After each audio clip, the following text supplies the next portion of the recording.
अस्सलामुअलैकुम eight class. उम्मीद है आप लोग खैरियत से होंगे और आपने अपने प्रीवियस लेक्चर्स को अच्छे से याद कर लिया होगा। आज साइंस का लेक्चर नंबर 8 है जिसमें हम chapter number 7 force and pressure को स्टडी करेंगे। हमारे आज के टॉपिक्स में चैप्टर नंबर 7 की रीडिंग इंक्लूड है और इसके अलावा हम चैप्टर नंबर 7 की एक्सरसाइज को भी सॉल्व करेंगे। सबसे पहला टॉपिक है हमारे पास liquid pressure in close container. The liquid और fluids filled in close container exert pressure equally in all direction. This can be seen by the following activity. तो यहाँ पे ये चीज़ एक्सप्लेन की जा रही है कि अगर हम एक लिक्विड लेते हैं क्लोज कंटेनर में, यानी ऐसा कंटेनर जिसको हमने ऊपर से बंद कर दिया है किसी कैप के थ्रू या किसी लिड के थ्रू, तो ऐसे टाइम पे जो अंदर मौजूद लिक्विड है क्लोज कंटेनर में वो इक्वल प्रेशर लगाता है कंटेनर पर। इसको हम एक एक्टिविटी के थ्रू जो है वो स्टडी करते हैं। एक्टिविटी 7.5 में एक्सप्लेन किया गया है कि हमने एक बॉटल ली और उसको मुख्तलिफ जगहों से जो है वो सुराख लगा दी हैं। इसके बाद हमने ऊपर से जो है वो एक फोर्स लगाई है, जबकि हमारा कंटेनर जो है वो क्या है, क्लोज है। तो ऐसे टाइम पे हमने जब फोर्स लगाई तो हमने ये चीज़ देखी कि जो लिक्विड है बॉटल से इक्वल लेवल पर बाहर आ रहा है और इक्वली डिस्ट्रीब्यूट हो रहा है, जिससे ये चीज़ साबित हुई कि क्लोज कंटेनर में ये जो प्रेशर है वो इक्वली हर डायरेक्शन में एक्सर्ट होता है, लगता है, ये डिस्ट्रीब्यूट होता है आप कह सकते हैं। इसके बाद हमारे पास आता है we observe from this activity that pressure is exerted on fluid enclosed in a vessel is transmitted equally in all direction.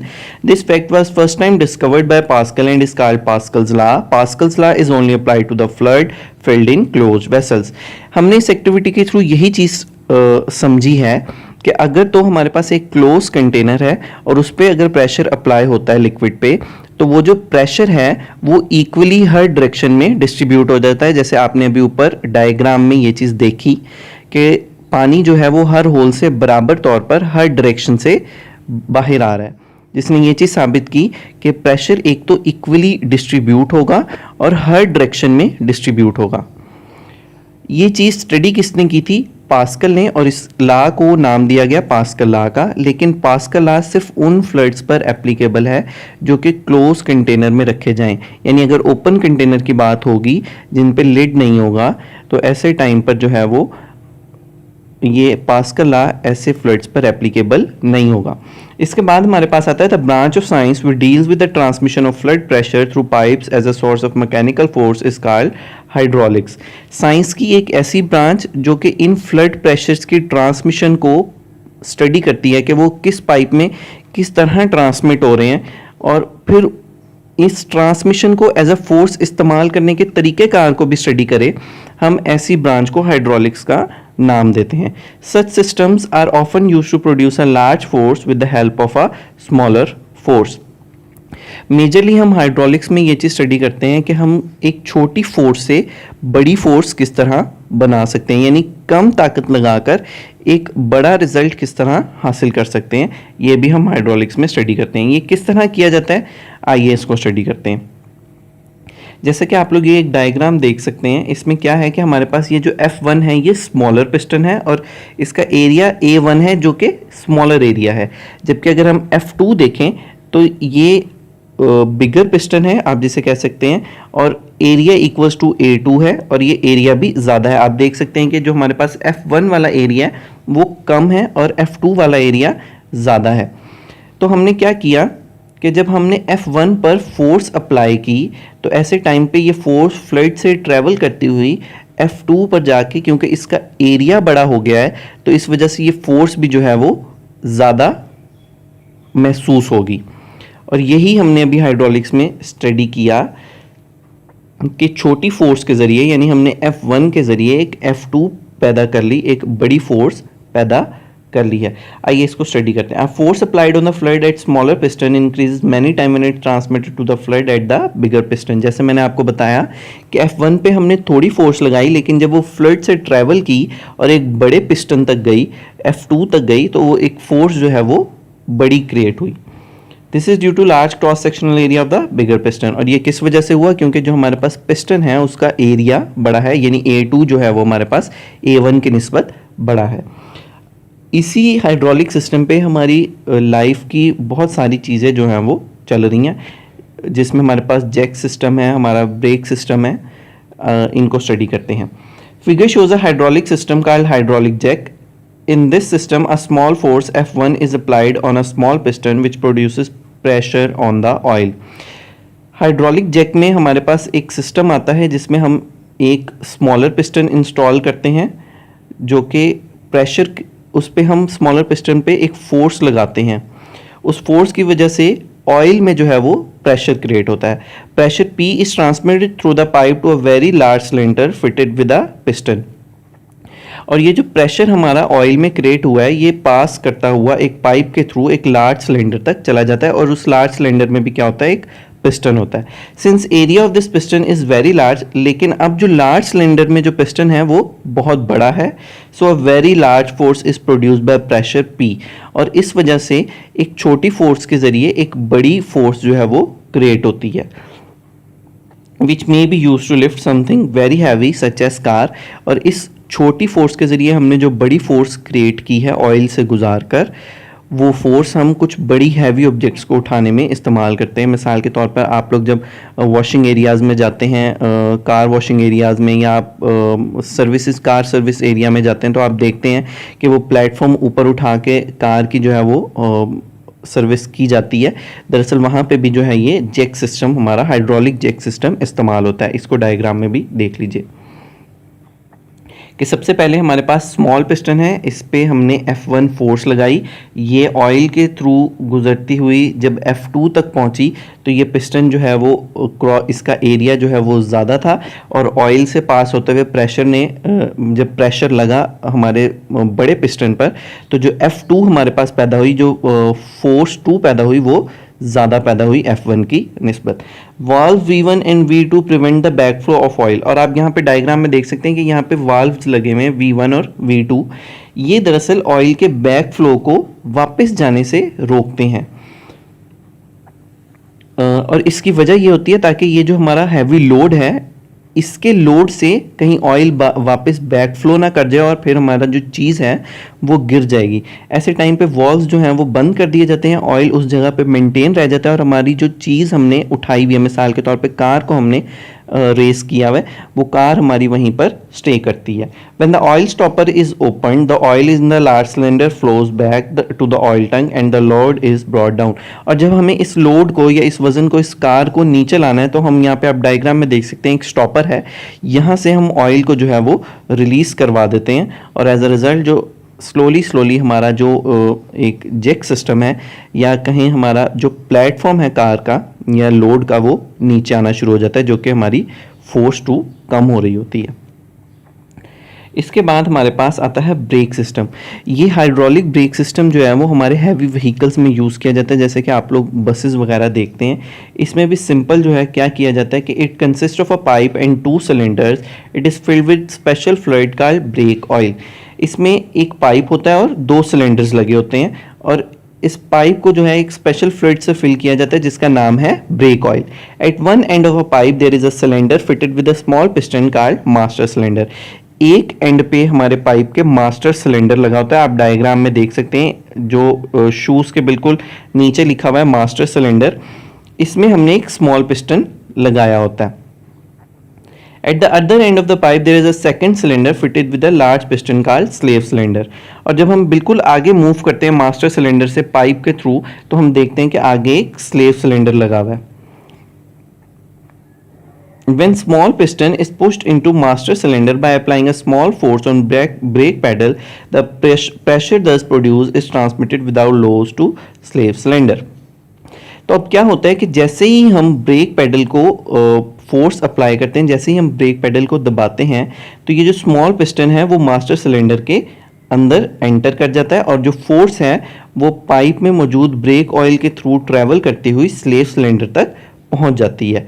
The large piston in the slave cylinder is pushed out with a large force. और जो slave cylinder में एक large piston मौजूद है, वो जो है उस पर ये सारी फोर्स और ये प्रेशर जो है वो अप्लाई हो जाता है. It then pushes the brake pad out to make it rub against the moving wheel disc. और जो हमारा लार्ज स्लेव सिलेंडर में मौजूद लार्ज पिस्टन है, वो ब्रेक पैड को पुश करता है, जो कि व्हील की डिस्क से टच करती है, और एज अ रिजल्ट जो हमारा व्हील है वो स्लो डाउन हो जाता है और फिर रुक जाता है। In this way a large frictional force is produce which stop the running wheel, और एज अ रिजल्ट हमारी फ्रिक्शनल फोर्स पैदा होती है जो कि हमारे व्हील को रोकने में हेल्प करती है। तो हमने क्या किया, सिंपली जैसे ही हमने पैडल को प्रेस किया पाँव के जरिए, स्मॉल पिस्टन मास्टर सिलेंडर में एंटर हुआ, जो फोर्स थी वो ऑयल के थ्रू ट्रैवल करती हुई प्रेशर बन के पाइप के थ्रू जो है वो ट्रैवल किया, और स्लेव सिलेंडर में मौजूद जो एक लार्ज हमारे पास पिस्टन था उस पर अप्लाई हुई। उस लार्ज पिस्टन ने इस ज़्यादा फोर्स को इस्तेमाल करते हुए पैड को टच किया और पैड को आगे पुश करवा के व्हील की डिस्क से टच करवाया, जिससे फ्रिक्शनल फोर्स पैदा हुई और हमारा व्हील जो है वो रुक गया।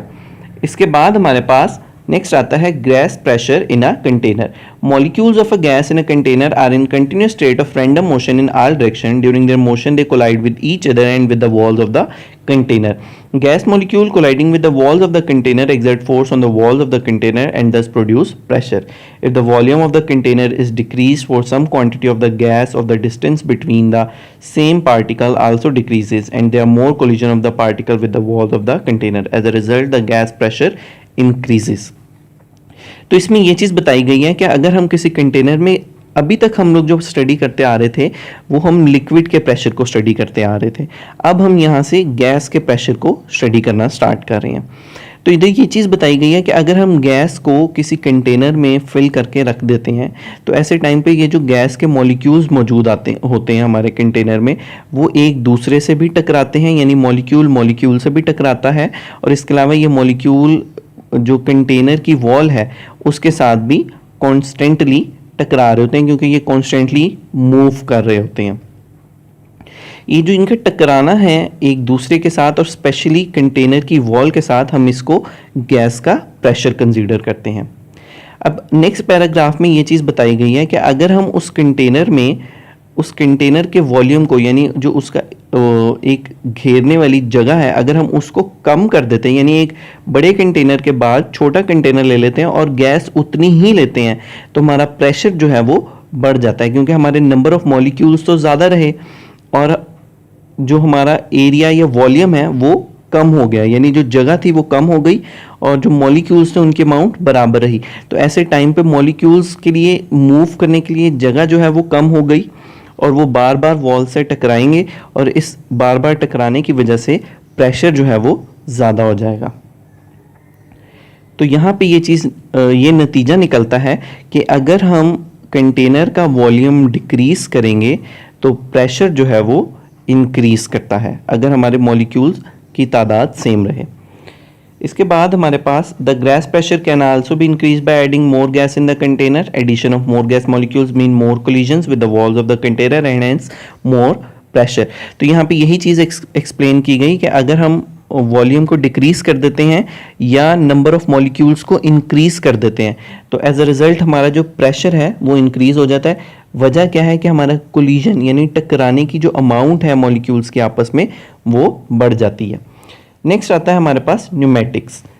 Compressed air has the ability to do some mechanical work. The branch of science which deals with the study and application of pressurized gas to produce mechanical motion is called pneumatics. जो compress air होती है हमारे पास, ये भी जिस तरीके से अभी हमने हाइड्रोलिक सिस्टम में छोटी फोर्स से बड़ी फोर्स तक का सफ़र जो है वो स्टडी किया, बिल्कुल इसी तरीके से न्यूमेटिक्स यानी कंप्रेस्ड एयर भी हमारे बहुत बड़े बड़े काम करने में हेल्पफुल रहती है या ज़्यादा फोर्स लाने में हमारे लिए हेल्पफुल रहती है। तो साइंस की एक ऐसी ब्रांच जिसमें हम प्रेशराइज गैस के इस्तेमालात को स्टडी करें, हम ऐसी साइंस की ब्रांच को न्यूमेटिक्स का नाम देते हैं। नीचे एक्टिविटी 7.6 दी गई है। इसमें सिंपली हमें सिरिंज का आप कह सकते हैं कि एक जैसे हम सिंपली इस्तेमाल करते हैं, लेकिन हमें साथ साथ न्यूमेटिक्स को इसमें स्टडी करने का तरीका भी बताया। आपने क्या करना है कि एक सिरिंज में से सबसे पहले उसकी नीडल को हटा देना है और फिर आपने इसका जो प्लंजर है यानी जो पीछे इसके लगा होता है, आपने इसको खींच लेना है। जब इसमें हवा फिल हो जाएगी तो आपने आगे होल पे इसके फिंगर रखनी है और इसको प्लंजर को जो है वो आगे को पुश करना है ताकि आपकी ये जो एयर है वो रिलीज़ हो जाए। एक तो पहली चीज़ आप अपनी फिंगर पे महसूस करेंगे कि हल्का सा जो है वो एयर का प्रेशर लग रहा है, और क्योंकि आपने फिंगर नहीं हटाई तो आप थोड़ी देर बाद ये भी चीज़ फील करेंगे कि ये जो आपका प्लंजर जो आपने पहले पीछे खींचा था और हवा रिलीज़ करने के लिए आगे किया था, क्योंकि आपकी फिंगर आगे मौजूद थी और हवा निकली नहीं, तो ऐसे टाइम पे ये जो प्लंजर है वो खुद ब खुद ही पीछे मूव करना स्टार्ट कर देगा। इसके बाद हमारे पास आती हैं एप्लीकेशंस ऑफ कंप्रेस्ड एयर। अब यहाँ पर हम कंप्रेस्ड एयर के जो हैं वो यूजेस को स्टडी करेंगे, यानी हम कंप्रेस्ड एयर को कहाँ कहाँ इस्तेमाल कर सकते हैं, और ये हमें किसके थ्रू पता लगा, साइंस की एक ब्रांच न्यूमेटिक्स के थ्रू। तो सबसे पहला यूज बताया गया कि automobile tyres are inflated with compressed air for smooth running of vehicle.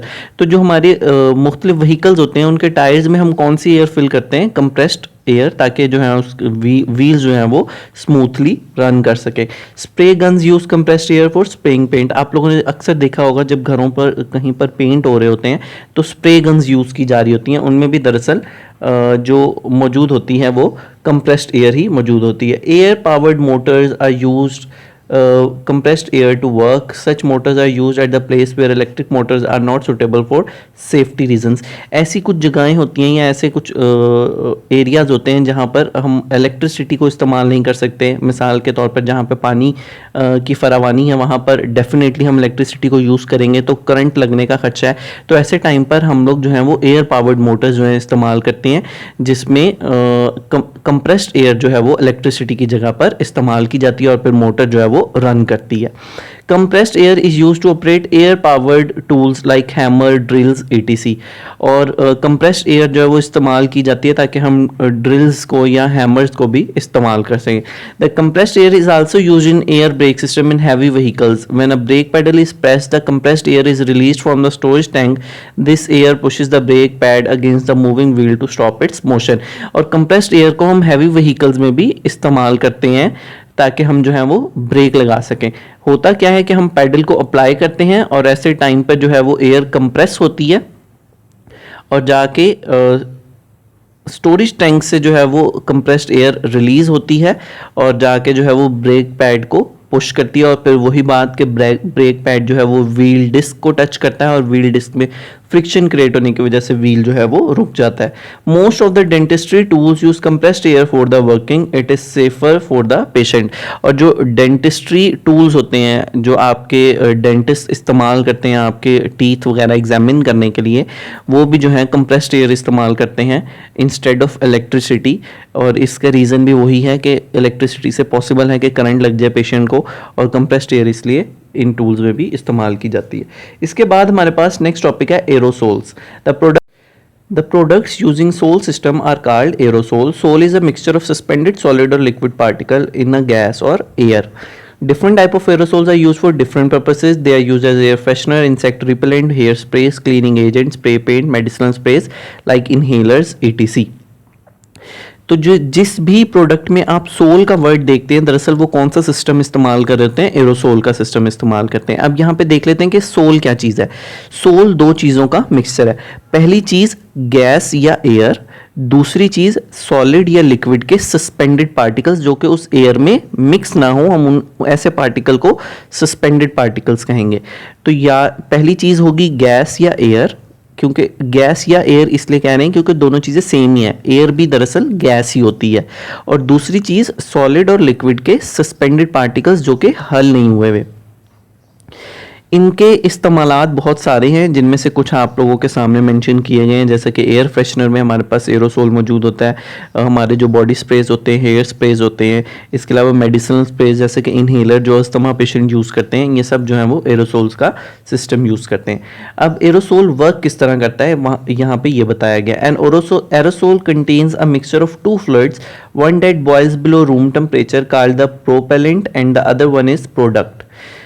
Aerosol जो है वो दो प्रोडक्ट से मिलकर बना होता है। एक होता है जो कि रूम टेम्परेचर यानी 25 सेल्सियस डिग्री से पहले बॉयल कर जाए, हम उसको ऐसे प्रोडक्ट को नाम देते हैं प्रोपेलेंट का। और दूसरी जो चीज़ होती है हम उसको सिंपली प्रोडक्ट कहते हैं। The product is the substance which is actually used as air freshener, hair spray और इंसेक्ट रिपेलेंट। और जो प्रोडक्ट होता है दरअसल वही हमारी चीज़ें होती हैं, जैसे कि फ्रेशनर है, एयर फ्रेशनर है, हेयर स्प्रे है और इंसेक्ट रिपेलेंट वगैरह है। The propellant is the mean of pushing the product out of the can. और प्रोपेलेंट का मकसद सिर्फ ये है कि हम इन चीज़ों को जो है वो कैन से बाहर निकाल सकें। जैसे कि फ्रेशनर है तो फ्रेगनेंस आएगी, हेयर स्प्रे है तो आपके जो बालों के लिए जेल वगैरह यूज़ होगा। ये चीज़ें निकालने के लिए प्रोपेलेंट प्रोडक्ट जो है वो यूज़ किया जाता है। तो यहाँ पे क्या चीज़ एक्सप्लेन की गई कि दो चीज़ें हमारे पास मौजूद होती हैं, दो फ्लूइड्स मौजूद होते हैं एरोसोल में। पहला होता है प्रोपेलेंट जो कि 25 सेल्सियस डिग्री से पहले बॉयल कर जाएगा, जबकि दूसरा जो है हम उसे सिंपली प्रोडक्ट कहेंगे, यानी वो चीज़ जो हमें रिक्वायर्ड है, हमारी ज़रूरत है। मिसाल के तौर पर एयर फ्रेशनर, रिपेलेंट या इंसेक्ट किलर वगैरह वगैरह। प्रोपेलेंट का मकसद क्या है? ताकि ये जो हमारे प्रोडक्ट्स हैं ये इजीली कैन से जो है वो निकाले जा सके। Both fluids are stored in a sealed metal can at room temperature. A part of the propellant fluid vaporises and increases pressure over the product liquid. और होता क्या है कि रूम टेम्परेचर जैसे ही 25 सेल्सियस डिग्री का उन्हें टेम्परेचर मिलता है, जो प्रोपेलेंट है वो वेपर में कन्वर्ट हो जाता है, यानी गैशियस फॉर्म में कन्वर्ट हो जाता है, और एज अ रिजल्ट जो हमारा प्रेशर है लिक्विड पे वो इंक्रीज हो जाता है। A long plastic tube runs from the bottom of the can up to a valve system at the top of the can. आप देख सकते हैं, आपने देखा होगा अक्सर जो स्प्रेज वगैरह होते हैं उसमें एक ऊपर जो है वो हमारे पास बटन सा लगा होता है और नीचे जो उससे एक पाइप कनेक्ट किया जाता है। जब हम ऊपर से उस कैप को या लिड को या बटन को क्लिक करते हैं तो वो स्प्रे जो है वो बाहर आता है। तो ये उस प्रेशर को यूज करके जो है वो पाइप के थ्रू आपका प्रोडक्ट जो है वो बाहर निकाल लिया जाता है। When valve is open by pressing the button, a passage from inside of the can to the outside opens. The high pressure propellant vapor or gas pushes the liquid product up in the plastic tube and then out through the nozzle. तो मैंने आपको जैसा कि ये चीज़ बताई कि जैसे ही आप बटन को क्लिक करेंगे तो आपका जो पाइप का पाथ है वो ओपन हो जाएगा, प्रेशर की वजह से लिक्विड जो है वो पाइप में मूव करके ऊपर आ जाएगा और नोजल के थ्रू वो जो स्प्रे है वो बाहर आ जाता है। The narrow nozzle breaks the flowing liquid into tiny drop which come out as a fine spray. और अगर आप आगे नोजल जो इस्तेमाल कर रहे हैं वो बारीक है या उसका एरिया कम है तो ऐसे टाइम पे वो जो लिक्विड है वो एज अ स्प्रे बाहर आना शुरू हो जाता है। इसके बाद हमारे पास लास्ट टॉपिक है atmospheric pressure. Our earth has a blanket of air around it. The earth's gravity pull the air column down, hence the air has weight. The weight of the air column per unit area of the earth is pressure which is termed as atmospheric pressure. जैसा कि हम सब ये जानते हैं कि अर्थ के गिर्द जो है वो एक हवा का जो है वो गिलाफ सा मौजूद है और ग्रेविटी जो है इस हवा के गिलाफ को अपनी तरफ पुल करती रहती है। लेकिन क्योंकि एयर का एक वेट है, इस एयर का वेट जो कि हमारी अर्थ पर लग रहा है या अर्थ के एरिया पर लग रहा है, हम इस वेट पर यूनिट एरिया को एटमॉस्फेरिक प्रेशर का नाम देते हैं। तो इसका फॉर्मूला क्या होगा कि weight of the air over area. Area किस चीज का है? अर्थ का। The instrument use to measure the atmospheric pressure is called barometer. The unit for measuring atmospheric pressure is the standard atmosphere. The standard atmosphere is abbreviated as ATM। 1 ATM is equal to 101300 pascal और 101.3 kilo pascal at sea level. और atmospheric pressure हम जिस instrument से major करते हैं, जैसा कि हम टेम्परेचर मेजर करते हैं थर्मामीटर से, बिल्कुल इसी तरीके से हम एटमॉस्फेरिक प्रेशर मेजर करते हैं बैरोमीटर से। और जो यूनिट इस्तेमाल किया जाता है वो कौन सा होता है? स्टैंडर्ड एटमॉस्फेरिक प्रेशर, जो कि ATM से जाहिर किया जाता है, ATM। और एक ATM कितने के इक्वल होता है? 101300 पास्कल के। उम्मीद है स्टूडेंट्स आप लोगों को आज का लेक्चर समझ आ गया होगा। चैप्टर नंबर 7 की एक्सरसाइज आप लोगों को PDF फॉर्म में सेंड कर दी जाएगी। आप लोगों ने वहां से शॉर्ट क्वेश्चंस को अपनी नोटबुक पर नोट कर लेना है, जबकि लॉन्ग क्वेश्चंस को अपनी बुक पर मार्क भी करना है और अपनी कॉपी पर नोट भी करना है। अल्लाह आपका हामी नासिर।